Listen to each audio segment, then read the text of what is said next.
శ్రీమాత్రే నమః. ప్రేక్షకులకి ఆ లలితాంబిక అమ్మవారి యొక్క అనుగ్రహం పరిపూర్ణంగా కలగాలని మనస్ఫూర్తిగా కోరుకుంటూ మనం ఈ క్రోధినామ సంవత్సరంలో ద్వాదశ రాసుల వారికి వీలైతే ద్వాదశ లగ్నాల నుంచి చూసుకోండి, లగ్నం తెలియని వారు రాసి చూసుకోవచ్చు. ఆదాయ వ్యయాలు ఎలా ఉన్నాయి, అదేవిధంగా రాజ్యపూజ్యము అవమానం ఎలా ఉంది, ఒకవేళ ఆదాయం తక్కువగా ఉంటే దాన్ని పెంచుకోవడం ఎలాగా, దానికి గ్రహస్థితి ఎంతవరకు మీకు సహకరిస్తుంది, మీరు చేసుకోవాల్సిన మంత్రం కానీ గోసేవ కానీ లేనట్లయితే దానం కానీ ఏమి చేసుకుంటే మీకు అభివృద్ధి ఉంటుంది అనేటువంటి విషయాలు మనం చెప్పుకుందాం. అయితే ఇక్కడ ఏంటంటే ఎప్పుడు కూడా ఈ సంవత్సర ఫలితాలు చెప్పేటప్పుడు ఆదాయ వ్యయాలతో పాటు గోచారంలో ఉండే మేజర్ ప్లానెట్స్ అంటారు. అంటే slow moving planets, fast moving planets ఉంటాయి. అంటే త్వరగా నెలకి 25 రోజులకి 45 రోజులకి జరిగిపోయే ప్లానెట్స్ కొన్ని ఉంటాయి. అంటే రవి, కుజుడు, శుక్రుడు, బుధుడు వీళ్ళు. ఇక చంద్రుడు అయితే 2.5 రోజులకి మారిపోతూ ఉంటాడు ఒక్కో రాశి. కానీ మేజర్గా మనల్ని రూల్ చేసేటువంటిది జీవకారకుడైనటువంటి గురువు, కర్మకారకుడైనటువంటి శనిశ్చరుడు, అదేవిధంగా కాలానికి కారకుడైన రాహువు, మోక్షానికి కారకుడైన కేతువుని ప్రధానంగా మనం తీసుకుంటాం. ఈ మోక్షానికి కారకుడైన కేతువు ప్రస్తుతం ఈ సంవత్సరం అంతా కూడా మనకి కన్యారాశిలో ఉంటాడు. కాలానికి కారకుడైనటువంటి రాహువు మీనరాశిలోని, మరియు జీవకారకుడైన గురువు మాత్రం మే 2వ తేదీ వరకు మేషంలో ఉంటూ దాని తర్వాత వృషభంలోకి మారుతున్నాడు. ఇక శని భగవానుడైతే మారట్లేదు, కానీ మనకి జూన్ జూలై మాసాల నుంచి ఒక 4.5 నెలలు మాత్రం కొద్దిగా వక్రిస్తాడు. కుంభంలో ఉన్న శని వక్రిస్తాడు. అదేవిధంగా సెప్టెంబర్ అక్టోబర్, అంటే ఆల్మోస్ట్ సెప్టెంబర్ ఎండింగ్ అక్టోబర్ ఆ టైం నుంచి ఒక 4.5 నెలల పాటు గురువు కూడా వక్రిస్తాడు. సో మనం ఈ గ్రహాల యొక్క స్థితిని మరియు ఈ వక్రగతిని, ఈ మేజర్ ప్లానెట్స్ యొక్క స్థితిని, అదేవిధంగా వీటితో పాటు మనకి ఈ క్రోధినామ సంవత్సరంలో పర్టికులర్గా ఈ సంవత్సరం రాజు కుజుడైనందుకు, మరియు అదేవిధంగా కుజుడు సంచారం మనకి శనిని రాహుని కలుపుకొని వెళ్తున్నందుకు కూడా ఏం జరుగుతాయనేటువంటి విషయాలు కూడా నేను మీకు ఎండింగ్లో చెప్తాను. తులాలగ్నము, తులారాశి. మీకు ఆదాయము, వ్యయము, రాజ్యపూజ్యం, అవమానం ఎలా ఉంది చూసుకున్నట్లయితే తులవారికి 2, 8, 1, 5గా ఉందండి. అంటే ఆదాయం 2, వ్యయం 8. అంటే 2 లక్షలు వస్తే 8 లక్షలు ఖర్చు. అమ్మో ఇలా అయితే ఎలా బ్రతకగలమండి అనిపిస్తుంది. కానీ ఏమీ కంగారు పడక్కర్లేదు. మీరు ఎప్పుడైనా గుర్తుపెట్టుకోండి, మనం ప్రతి సంవత్సరం పంచాంగం తీయగానే ఇదే చూస్తాం, ఎంత ఉంది ఆదాయం, ఎంత ఉంది వ్యయం, ఎంత ఉందని. ఏమీ కంగారు పడద్దు. అలా ఉన్నంత మాత్రం అలాగే జరగాలని రూల్ లేదు. ఎందుకంటే దీనికి చాలా విధానాలు ఉంటాయి. మీ జన్మజాతకంలో అద్భుతమైన ధనయోగం అనుకోండి, వేరే కొత్త అసెట్స్ కొంటారు, వ్యయం అంటే అంతేగాని ఖర్చు అయిపోవాలని రూల్ లేదు. గుర్తుపెట్టుకోండి, అసెట్ కొంటారు, అదే ఒక ఖర్చేగా. కాబట్టి ఇలా కూడా ఉంటుంది. అయితే మనం దీన్ని మార్చుకునే విధానం చెప్తానండి మీకు. ఆదాయం పెరగాలి అంటే మీరు చేయవలసింది ఏమిటి? ఓం స్కందాయ నమః అనే నామస్మరణ ఎక్కువగా చేయండి, ఖచ్చితంగా ఆదాయం పెరుగుతుంది. మరి వ్యయం తగ్గాలంటే మీకు 12వ స్థానంలో కేతు ఉన్నాడు కాబట్టి మీరు గణపతి ఆలయాలకు వెళ్ళి అక్కడ ఏదైనా సేవ చేయడము, ఉలవలు దానంగా ఇవ్వడము, కేతుగ్రహం దగ్గర దీపారాధన చేయడము, అందులో ముఖ్యంగా గుళిక కాలంలో మీకు ఖచ్చితంగా వ్యయం తగ్గుతుంది, అందులో ఎటువంటి సందేహం లేదు. అయితే ఈ తులారాశి వారికి రాజ్యపూజ్యం 1, అవమానం 5 ఉంది. అంటే మిమ్మల్ని మెచ్చుకునే వారి సంఖ్య ఒక్కళ్ళు ఉంటే మిమ్మల్ని మీ తప్పును పదే ఎత్తి చూపే వాళ్ళ సంఖ్య 5 ఉంటారు. మరి దీనికి ఎలాగా, ఏం చేయాలి అంటే గుర్తుపెట్టుకోండి, రాజ్యపూజ్యము, అవమానం. రాజ్యపూజ్యం రావాలంటే రాజశ్యామల అమ్మవారి స్తోత్రం లేదా ఓం నమో రాజశ్యామల దేవతాయై నమః అనుకోండి. రాజ్యపూజ్యం ఖచ్చితంగా పెరుగుతుంది. ఇక అవమానించే వాళ్ళ సంఖ్య తగ్గాలి అంటే సూర్యభగవాను చూస్తూ లలిత చదువుకోవడము, లేదా సూర్యభగవాను చూస్తూ ఓం మిత్రాయ నమః అనే నామస్మరణ చేయండి. ఖచ్చితంగా మీకు అవమానించే వాళ్ళ సంఖ్య పూర్తిగా తగ్గుతుంది, అందులో ఎటువంటి సందేహం లేదు. ఇక మిగతా అంశాలుగానే చూసుకున్నట్లయితే ఫైనాన్షియల్ గ్రోత్ ఈ సంవత్సరం బ్రహ్మాండంగా ఉంది. కాకపోతే ఇందాక నేను చెప్పినట్టుగా కాస్త ఇన్వెస్ట్మెంట్స్ విషయంలో కొంత జాగ్రత్తగా ఉండాలి. పంచమ స్థానంలో శని భగవానుడు ఉన్నందుకు కొన్ని రాజకీయ సంబంధించిన విషయాల్లోని, కొన్ని నిర్ణయాల విషయాల్లోని కొంచెం లేట్ అవుతూ ఉంటాయి. ఆ విషయంలో కొంచెం జాగ్రత్తగా ఉండాలి. సంతాన సంబంధించిన అంశాల్లో కూడా కొంత జాగ్రత్త పడుతూ ఉండాలి. బట్ ఫైనాన్షియల్గా చాలా బాగుందని చెప్పుకున్నాము. అదేవిధంగా మే లోపల ఏదైనా సంబంధాలు కుదిరితే మీరు సెట్ చేసుకోవడం మంచిది. లేదా మరలా గురువు వక్రించినప్పుడు, అంటే ఆల్మోస్ట్ ఎప్పుడండి, సెప్టెంబర్ నుంచి ఒక 4.5 మంత్స్లో మళ్ళీ అక్కడ ఉంటుంది వివాహ యోగ సంబంధించినటువంటి విషయం. మరియు మరొక విషయం ఏంటంటే ఇక్కడ మీకు శని 5లో ఉంటూ వక్రిస్తున్నాడు. ఆల్మోస్ట్ జూన్ నుంచి ఒక 4.5 months అంటే June, July, August, September, October వరకు కూడా ఆల్మోస్ట్ శని వక్రగతి ఉంటుంది. కాబట్టి ఈ సమయంలో మీరు ఈ 4.5 నెలల 5 నెలల మధ్యలో మీరు ఏదైనా ఒక ప్రాపర్టీ తీసుకునేటప్పుడు కానీ, వాహనం తీసుకునేటప్పుడు కానీ కొంచెం జాగ్రత్తగా ఉండండి. ఈ సమయంలో పర్టికులర్గా అవమానించే వాళ్ళ సంఖ్య కూడా పెరుగుతూ ఉంటుంది. కాబట్టి ఈ సమయంలో చాలా జాగ్రత్తగా ఉండండి, సరిపోతుంది. ఇక మీరు చేయవలసినటువంటి దేవతారాధన ఏమిటి? ముఖ్యంగా గ్రహారాధన చెప్తాను. శని, కుజ, రవి, కేతు ఈ 4 గ్రహాల దగ్గర దీపారాధన చేయండి.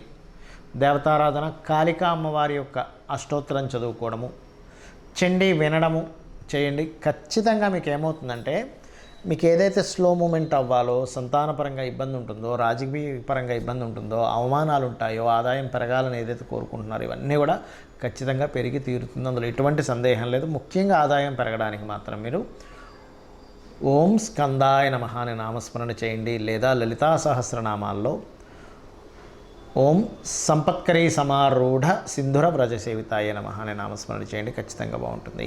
క్రోధినామ సంవత్సరము, సంవత్సరానికంటూ ఒక లక్షణం ఉంటుంది. ఈ సంవత్సరం రాజైన దాన్ని బట్టి ఒక లక్షణం ఉంటుంది. గ్రహాల యొక్క స్థితిని బట్టి కొన్ని సంఘటనలు జరుగుతాయి.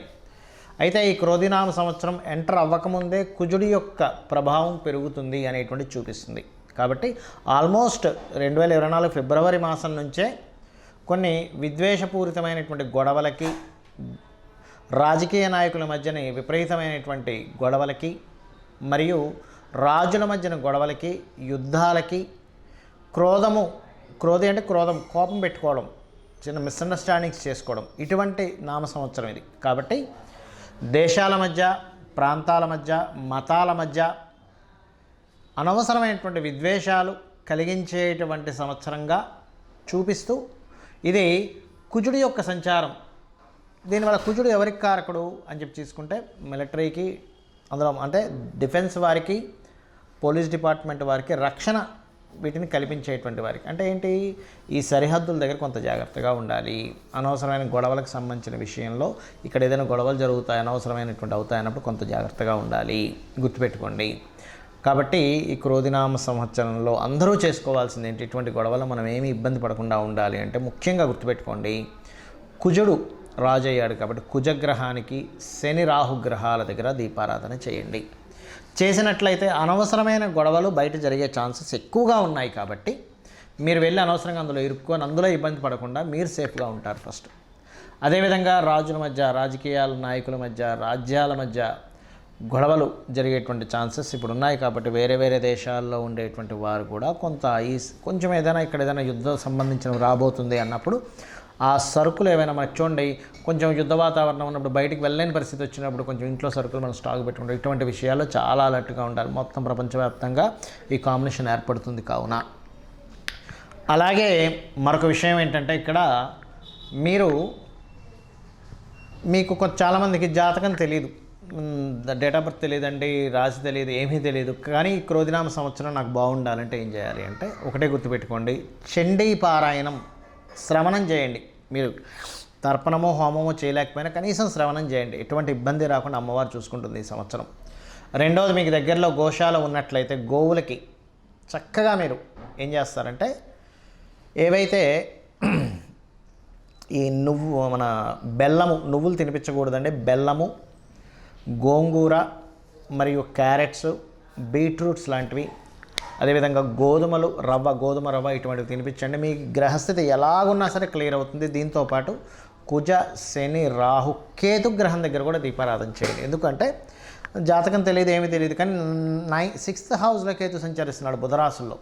అందుకని ఏమిటి, ఈ అప్పుల విషయంలో మీరు ఇబ్బంది పడకుండా ఉండడానికి కేతు యొక్క అనుగ్రహం, గణపతి యొక్క అనుగ్రహం కలుగుతుంది. కాబట్టి గణపతి ఆలయాలకు వెళ్ళడం, అమ్మవారి ఆలయాలకు వెళ్ళడం, అందులో ముఖ్యంగా దుర్గాదేవి ఆలయాలకు వెళ్ళడం. దీంతోపాటు మీనరాశిలో రాహు యొక్క సంచారం అనేటువంటిది బాగా గుర్తుపెట్టుకోండి. దేవత సంబంధించినటువంటి పూజ పునస్కారాలు మాత్రమే కాకుండా పితృదేవతలకు ప్రధానంగా చేసుకోండి.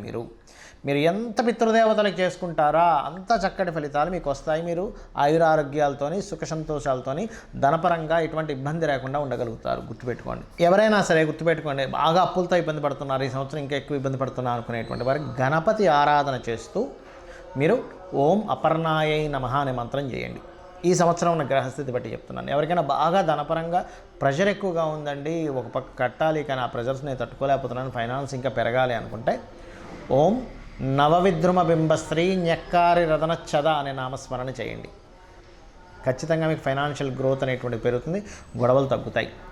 మరియు దీంతోపాటు మీరు ఒకటే గుర్తుపెట్టుకోండి, మనం ఇప్పటివరకు చెప్పుకున్నటువంటి ఆదాయ వ్యయాలు ఏవైతే ఉన్నాయో, రాజపూజ అవమానం ఏదైతే ఉందో, ఇది పంచాంగంలో జనరల్గా అందరికీ తీసుకునేటువంటిది. కానీ ఇలా కాకుండా మీ యొక్క పర్సనల్ చార్ట్, అంటే మీరు ఎప్పుడు పుట్టారు, ఏ సమయము, ఏ నెల, ఏ తారీఖుని, ఏ సంవత్సరంలో, ఏ ప్రాంతంలో పుట్టారనే దాన్ని తీసుకొని మీ జాతక చక్రం వేసుకొని మీ లగ్నం ఏమిటి, మీరు పుట్టినప్పుడున్న లగ్నం ఏమిటి, మీ నక్షత్రం ఏమిటి, మీ రాశి ఏమిటి, మీకు ఏ మహాదశ నడుస్తుంది, మీరు ఏ ప్రయత్నం చేస్తే మీరు చక్కగా యోగిస్తుంది, మీకు ఏ మార్గంలో మీకు ధనయోగాలు ఉన్నాయి, ఎవరి ద్వారా మీకు సహకారం ఉంది, ఏ దిశను మీరు నివసిస్తే బాగుంటుంది, అంటే తూర్పు, ఈస్ట్, వెస్ట్, నార్త్, సౌత్లో అన్నీ మంచివే, కానీ మీకేది పనికి వస్తుంది, మీ సంతాన అభివృద్ధి ఏమిటి, మీ ఉద్యోగ, వ్యాపార, ఇన్వెస్ట్మెంట్స్ రిలేటెడ్, విదేశాలకు వెళ్ళేటువంటివన్నీ కూడా మీ జన్మజాతకంలో ఉంటాయి. గుర్తుపెట్టుకోండి.